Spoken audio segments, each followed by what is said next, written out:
N'oubliez pas de vous abonner et activer la cloche de notification. fu mu manqué respect Ablaye Wade musuma ko gis am naa respect ci yenn nit ñi waaye nag TFM c'est le grenier par essence des wadophobes primaires commencé seen borom nu mu tudd borom ba déglu naa ko mu am ñaari point yu ma relevé yooyu ma concerné loolu laay wax bu amee problème am ak Sonko wala mu am problème am ak waa Pastef na ko régler ak waa Pastef ak waa Sonko te bu mu ci tudd Ablaye Wade Binta Diallo Ablaye Wade du sa morom ba nga koy wax li nga bëgg wax mooy Ablaye Wade moo manipuler xelu Sonko pour Sonko bañ leen parce que da nga ni ba mu commencé fréquenter Ablaye Wade le Sonko Ablaye Wade dafa am seen jot Ablaye Wade toog bi mu recevoir Sonko bi mu recevoir yàlla def na fekk na ma ca kër kii ba dafa am jotu tudd ay TFM ak ay Binta Diallo ay journaliste kii nga ni moom moo ko kon Ablaye Wade daal à son âge moom mooy waxkat bi mooy nettalikat bi mooy waxkat bi Binta Diallo yarul Ablaye Wade du seen morom vous avez tout fait fii ngeen commencé yéen bi ngeen bëgg créer télé parce que ca Racine Bala seen ligne éditoriale bu leen neexee ngeen faral ku leen neex loolu kenn waxu ko mais c'est de venir vouloir faire croire que vous affichez la neutralité hein, alors que vous êtes des gens des wadophobes primaires. C'est vous qui avez été l'instrument médiatique pour combattre Abdoulaye Wade yéen la du keneen Bolloré moo financé pour la création de cette chaîne là boo ko xamul ñu xamal la ko c'était des financements étrangers Abdoulaye Wade wax ni xam na ni que c'est des financements étrangers pour ñëw kii këram pour ñëw taal réew mi boo ko xamul ñu xamal la ko et d'ailleurs da ngeen ko wane ndax yéen man loolu maa ko dund en direct ngeen ni dëkk baa ngi tàkk c'est le 27 juin xaw ma le 28 juin wane place de l'obélisque muy tàkk ngeen au lieu ngeen def ni kii ngeen bàyyi direct bi ba ay 23h sama ay xarit ku ne di woote man j'habite Gibraltar ma dox ba place de dara amu fa da ngeen doon jël ay archives di ko awale nga naan ñu ay ñun dañu xam suñu liggéey dañu xam seen suñu kii kenn weddiwu ko mën ngeen xam seen liggéey mais seen corporatisme boobu ngeen di def wala ku tudd journaliste te yéen a dàq xas nit ñi yéen a dàq xas nit ñi da ngeen di xool ñi ngeen di xas politiciens yéen ay xëy suba ba guddi jot di wax lu leen neex di def du corporatisme de mauvais aloi te yéen daal ne ngeen kenn waru leen tudd boo leen doxalul lu dul yoon kenn waru ko wax boo leen doxalul loo xam ni c'est équilibre am na ci waruñu ko wax pour lan vous êtes des surhommes ou vous êtes au-dessus des gens wala da ngeen gën nit ñi wala da ngeen gën a baax nit ñi pour lan boo leen deful lu waral chaque Sénégalais a le droit de dénoncer le média qu'il veut bu ko convenirul bu fekkee ni que gis na parce que démocratie boobu ñuy wax dafa war a commencer si yéen médias yi yéen seen médias yi da ngeen war a nangu ñu leen di critiquer ndax da ngeen di xëy suba ba guddi du toog di critiquer nit ñi yéen ay kan ba duñ leen critiquer vous êtes des surhommes wala dagitu malaaka nga ngeen ba kenn du leen critiquer ku tudd un média rek ngeen di naaw nous sommes équilibrés nous les médias nous sommes plus c'est pas vrai médias yi da ngeen am foo leen farfarloo dafa am foo leen farfarloo journalistes yi médias yi am na ñoo xam ne dañu am ligne éditoriale carrément pour le tout ñooñu laa ëpp respect koo xamante ni tey dafa am ligne éditoriale am à l'image du Washington Post wala du New York Times ñu xam ne wala Le Monde ak Le Figaro xam ne ni gauche droite la loolu ku ne sañ na ko bu leen neexee bu boobaa on vous respecte avec cela waaye ñëw di woote équilibre di woote nous on est en droite ligne ñun faruñu fenn de faru et vous trouvez les moyens de façon implicite pour faire tomber des gens yéen ñaata yoon mas ngeen man tey chaîne boo xamante ni à part quelques-uns rare na ma gis journaliste mu wax benn mot bu baax seen émission boobu ngeen di def jàkkaarloo à part Ablaye Der foofu ngeen di toog di sosal Ablaye Wade ak i doomam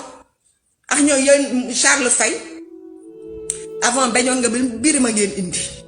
def seen plateau boo xamante ni plateau bi am na ay représentants APR teg seen ku saful xorom ki teg Charles Faye la wadophobe primaire en number 1 teg fa seen Malal Talla am na camp bu mu bokk da nga fa gis ku représenté PDS ci seen chroniqueur yëpp yooyu noonu ngeen toog suba chaque jour Bouba Ndour di sosal Karim Wade di ko waxal lu dul dëgg ngeen koy fekkee naan Karim Wade dafa sàcc suñu xaalis nañ ma wan fan lañu toppee Karim Wade détournement de deniers publics te nee ngeen da ngeen di informer boo leen di informer da ngeen war a nekk équilibre di gaaruwaale naan ñun ñooy dañu farak ay dañu liiw ak naan loolu ci analyse ngeen ko teg di sosal nit ñi naan ci analyse ngeen ko teg tegu leen ko ci benn analyse da ngeen di tëju ñu jox leen une commande ngeen nekk di ko wax ci chaîne télé yi loolu la looloo am boo leen jotee ak Sonko mi leen ni nga ni dafa def appel ngeen wax ak Sonko wala ngeen saisir truc waaye nee nga yow yaay jeegu pell jeegu ñay yow yaay tontu yow yaay yemale bay tudd Ablaye Wade yow Ablaye Wade du sa morom réglé leen boobu ba léegi yéen boo leen ko mënaloon dara Ablaye Wade dee na boo leen ko mënaloon dara Ablaye Wade dee na da ngeen ko bëggoon wàcc na waaye teewul mi ngi dund am ngoram am na droit nag ku ko neex mooy ñëw këram ku ko neexul du ñëw këram te man sax ñi amee communication Mayoro Faye yàgg naa ko fii kaas ñoom Assane ba ñëpp dégg nañ ma man réunion communication dama naan ñu interdire leen suñu manifestation point barre da ngeen doon ñëw xale yi di leen yuuxoo ñoom waaw dinañ leen yuuxoo ndax mënu leen ñëw ci suñu ay réunion wala ñu tëj Karim Wade ngeen di mel ni ñuy jubilé am ñu naan dafa sàcc te kenn toppeewul Karim Wade sàcc kenn toppeewu ko détournement de deniers publics ngeen ñëw de bon truc naan xale yi dinañ leen yuuxoo ba kii Massa Demba am na boo xamante ni sax xeex bu metti ba amoon bu dul woon Amadou Sall mi kenn waxatu ko waaw parce que ni ngeen di doxalee bu ñëpp nag de wax dëgg yàlla am na ñoo xamante ni ñu ngi doxal seen liggéey nu mu waree la jolie là qui fait le truc du matin elle est très jolie yiw noir c'est là tout le monde la respecte parce que àndul ak récivisité xasul kenn gënalewul kenn dafa toog en tout day mani vous avez une commande boo xamante ni vous êtes anti en tout cas PDS na TFM juddoo la ca jur ba la ca fañ ko concevoir la loolu nag yow boo ko xamul ñu wax la ko xëy na dafa romb say nopp mani Ablaye Wade moo taxaw wax ba léegi kenn weddu ko Bolloré moo financé kii te Bolloré nag boobu jamono mi ngi nii tey ñëpp fekk si nañu Bolloré kuñ bokk na ci ñu daaneel ndax moom moo ne xeex lobby internationaux yi dem seeti président de la République yu France sénateur yi parce que ñoom ñëpp moo leen di financé tout le monde sait que Bolloré est derrière beaucoup d'hommes d'affaires un des hommes les plus riches en France et d'Europe ñëpp xam nañ ko fan la woon chasse gardée mooy Afrique Karim Wade ñëw sànni ko ci biti ne ko parce que li ngay indi depuis 1948 seen mag yéen a ngi fi li ngeen di utiliser si vous utilisez le port te ñun duñ ci gis suñu bopp dem def appel d'offre DP World gagné ko li muy def c'est 10 fois plus que lu Bolloré doon apporté loolu metti Bolloré Ablaye Wade dem nee na Ablaye Wade moo dem wax gi ne Alpha Condé nañ dàq Bolloré nee na moom moo tax Ablaye Wade tax ba Alassane Ouattara joxu ko pooru San Pedro fii la taxaw menacé Karim Wade ne ko dinaa la daaneel ak sa nguur moo ko wax menacé ko ceci di Lamine Niass mi ngi ci dëgg ñun mi ngi ci dëgg ñun ñu ngi ci fen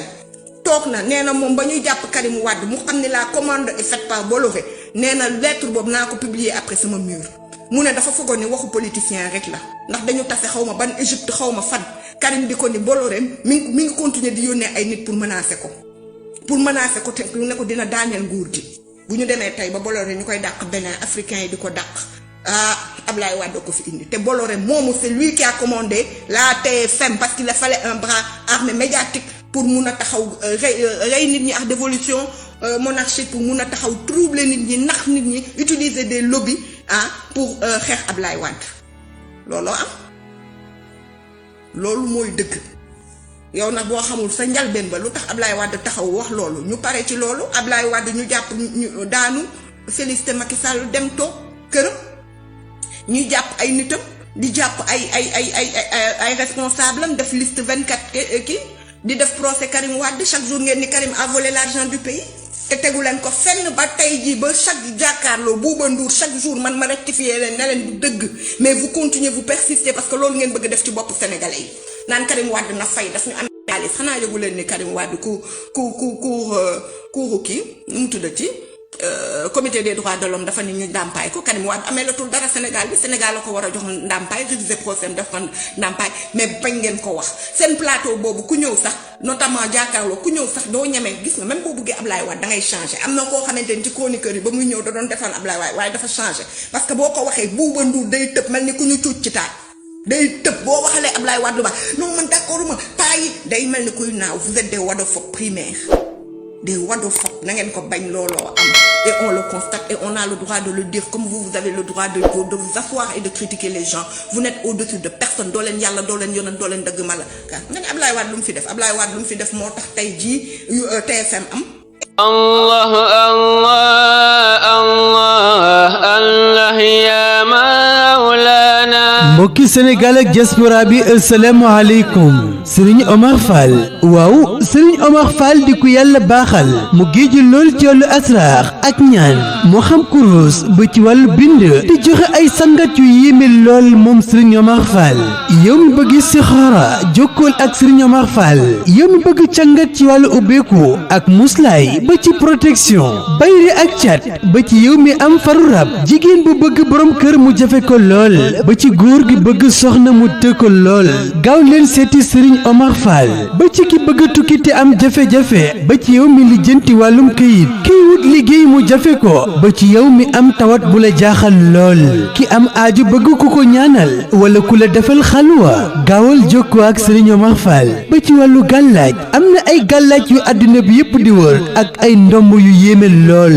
jaaru Serigne Omar Fall doo ko gis feneen ak yile garab di dox ci wàllu faiblesse sexuelle maanaam góor gu néew kàttan ci wàllu sëy moom Serigne Omar Fall di ko yàlla baaxal mu géeju lool ci xam-xamu asraar gaaw leen jokkoo ak moom génn ci xat-xat yi ngeen ne ak seeni njàqare seeti leen ko gaaw naatal seen dundu téléphone am di 78 566 35 79 ma bamtuwaat numéro Serigne Omar Fall 78 566 35 79 ak Serigne Omar Fall seeni jaaxle jeex na seeti leen ko gaaw cangat ci wàllu ubbeeku muslaay ak protection bay rek cat ba ci yow mi am faru rab jigéen bu bëgg borom kër mu jafe gaawal seeti Serigne Omar Fall góor bu bëgg soxna te fu mu làmm mu dëgër gaawal seeti Serigne Omar Fall ba ci ki bëgg tukki mu jafe ko wàllum kayit jafe la lool ba ci kiy wut liggéey te fu mu jub lu ñu ne ko du fii seetil Serigne Omar Fall tawat bu la jaaxal